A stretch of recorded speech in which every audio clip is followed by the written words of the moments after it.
So we're actually standing next to what is not all that common here. We're on the Fishburne School Forest, just a few miles from Virginia Tech's campus. I'm standing next to a sugar maple.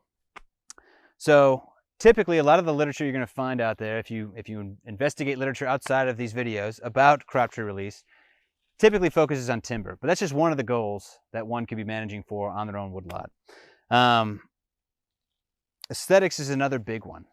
And when it comes to aesthetics, it's obviously subjective, and beauty is in the eye of the beholder. A sort of universal, or universally accepted as being a pretty tree is sugar maple for its fall color.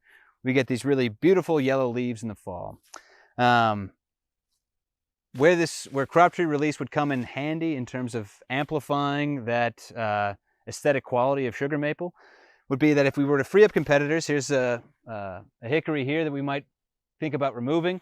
This sugar maple also happens to be right on a former logging road, which means its visibility is high. So if you could envision that this was your own path, trail, driveway through your own property, if you wanted to increase the aesthetic value of that site, freeing up growing space for something that you might find pretty, like a sugar maple, would mean that not only are you going to be able to more clearly see the foliage of these trees in the fall, but you're actually going to create more of it.